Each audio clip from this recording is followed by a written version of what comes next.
Hello, welcome to my family workshop project. My name is Olivia Beasley, and today I'm going to talk to you about a caregiver's role in supporting a good self-esteem. This issue is very, very important to me because I grew up in a home where one of my caregivers did not always support my self-esteem, and it had some pretty negative impacts. However, I was able to get help, and that's why I want to share with you all as parents today of what you can do so your child doesn't end up in that situation. I'm going to hand out a handout that will have my email address if you develop any question, as well as a place to take notes, and then just some information that we'll go over on the slides. So to get started, we are going to play a game of bingo, self-esteem edition. It's a regular game of bingo. The first person to get 5 in a row wins. We have a few fill in the blanks. For example, I am good at, or I am happiest when I. We have a few things that to get everybody a little involved in the crowd and to get you guys to know each other a little more. Something as ask somebody about their day or hug the person across the room from you. You'll get to know each other really well. And then after that, we will get started. Okay. So, what is self-esteem? So, after playing that game, I'm sure everybody's self-esteem is pretty high because it feels good to, hear compliments about you and just to get to talk to other people and hear people notice things about you. Self-esteem is how you value yourself and how you think you add value to the world and to other people. According to the book Guiding Children's Social Development and Learning, self-esteem has 3 dimensions: worth, competence, and control. Worth is the extent in which people value and like yourself, as well as how you think others like you. So for example, as adults, we might have, let's say you have a boss that is always very hard on you and maybe doesn't always like your ideas. Your self-worth to them may be pretty low because, you feel like you're always being dragged down around them. However, to somebody like your spouse or your children, your self-worth is probably really high because you know that those people love you and that those people care about you. Some questions that somebody may ask to determine their worth may be things such as, how much does this person like me? Or, does this person like being around me? Questions like that. Competence is the degree to which somebody thinks they can achieve a goal. So, in your children, for example, let's say your child has a spelling test coming up, and they come up to you and say, hey, Mom, I think I'm going to pass my test.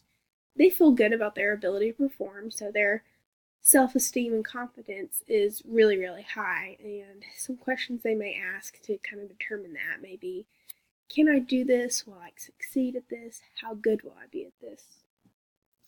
Control is the influence in which individuals think they will have an outcome on their life. So this is something that you as a person, you ask yourself, how can I influence this, or how can I change this? And this can be anything as far as, if there's an issue that you feel very strongly about, you may ask yourself, what can I do to change this, or how can I help?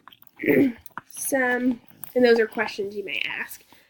All 3 of these areas come together when children are making judgments about themselves, and that, makes up their self-esteem. That's how they decide that, how they feel about themselves and how they value themselves.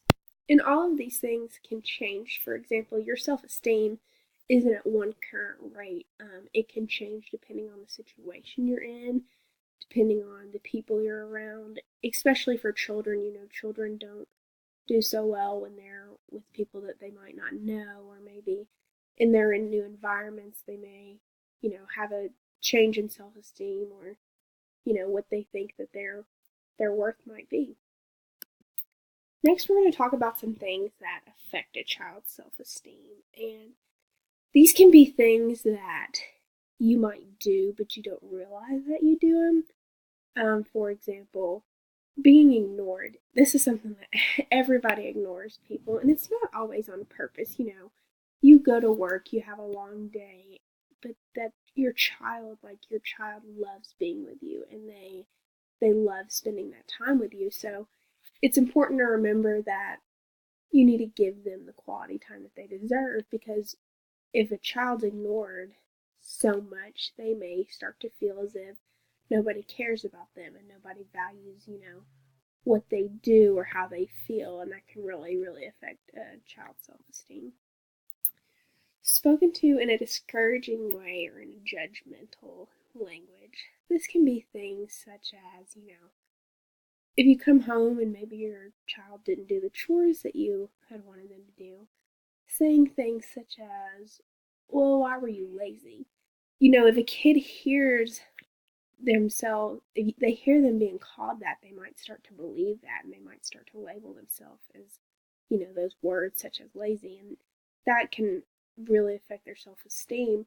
And so it's important to remember maybe not using that kind of language and thinking about the way that you address those situations. Embarrassment and negative humor, those two can kind of play hand in hand. Some people think that, jokes are funny and like, let's pick on each other. And, depending on the kid, this can change. But like I said earlier, if you are constantly joking and embarrassing them, they may feel that the words that you're saying are true. So it's just important to remember to keep that at a minimum if you can, because your child listens to you and it probably has a bigger effect than you realize. Children with a healthy self-esteem. These are children who believe that they're loved human beings and they know that they have useful, knowledgeable skills. Children with a healthy self-esteem, they often feel valued and appreciated. These children are told on a regular basis, hey, you're awesome, you're this and this, and they believe that and they know that. So they often feel valued and accepted and appreciated. They often feel proud of a job well done. When they do something, they know that, hey, I worked hard on this. I'm going to take pride in this. They think good things about themselves. They're the kids who can run fast. They're the ones that raise their little hands. They think good things about themselves. They feel prepared for everyday challenges. This is the kid, this is a child that is excited to go to school. They're excited to explore and question new things. They're excited to get out there. They describe themselves in positive terms. This can kind of go back to they think good things about themselves.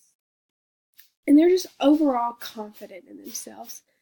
Children with healthy self-esteem, they just know that they have a good support system and they're just confident in their abilities, to do things. On the other side of that, children with a low self-esteem, they often lack confidence.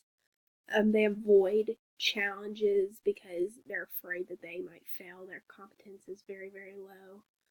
They're often very hard on themselves because, their worth level to them is low, and that can go back to things such as joking with them like, oh, why are you so lazy? They might start to believe that they're lazy, and they take those words and they just put them in their mind, and that's how they feel about themselves. Children with a low self-esteem can often feel insecure or maybe not as good as the other children. They focus on the times that they fail rather than the times that they succeed because, a lot of the times children with low self-esteem, they're used to people pointing out the negative things rather than the good things. They doubt their ability to do well at things. They're just, like I said, they feel that they're not good enough and that they can't do something. They give up quickly because they're afraid of failure. They often hang back and they just overall fail to show pride just because their self-esteem is low and they don't know how to, talk good about themselves and feel good about themselves. However, as parents, you have the most important job in the world, and you can completely turn that around. Some things that you can do to help are to help your child learn to do new things. When a child develops a new skill, they feel good that they can do this skill on their own. I mean, this can be anything such as tying their shoes or maybe drawing a picture. If you're helping them learn things, they can develop sort of an independent sense, and that just who doesn't feel good about themselves when they learn to do something new. Try praising your child's effort rather than the qualities. And what I mean by that is when your child studies for a test maybe and they come home and they didn't get that A that you were wanting, try not to focus on the A or the letter grade. Try to focus on how hard they tried. So, same thing when they're painting a picture. They worked hard on that. They put themselves into that picture. Try not to focus on the outcome of it rather than let's focus on the process. Show affection. Kids need to be told that they're loved. If you feel a certain way about them, tell them. If you think that they did a good job in the school play, tell them they did a good job. Tell them that you're proud of them. It just feels good. This can go back to our bingo game. It feels good to hear other people give you, affection. Be a good role model. Your children watch you all the time. And if if you have a high self-esteem and you're showing love to other people, then they're going to notice that and they're going to take after you in that. Ban harsh criticism. What I mean by that is, be easy on them. They're kids. They're learning and growing, and you have such an important job in helping them develop into successful adults, and just, you're there to build them up, not build them down. Last one that I like to focus on is communicate. This is over, like the entire thing. Communicate. Tell your children how you feel. Tell them that you're proud of them. Just help them become the individuals, that you want them to be and that they're capable of. Thank you so much for listening to my presentation. If you have any questions at all, email me at olivia_beasley@mymail.eku.edu. Again, this is just a really important topic because self-esteem can make or break a person. If you don't have a high self-esteem, you're not going to want to go after jobs. You're not going to want to apply to the hard colleges because you're afraid of failure. Build your child up. And there's so many resources. If you need any help finding those kind of things to do, message me, email me. I think on my handout I included, things to do with your kids to build self-esteem. Look into those. Go home as a family and practice those tonight. I just hope that over this, maybe that you realize some things that you can do just to help your child learn and grow into the individual that they're capable of being. And thank you so much for listening. And like I said, if you have any questions at all, shoot me an email and I will do my best to help you. Thank you so much. Bye.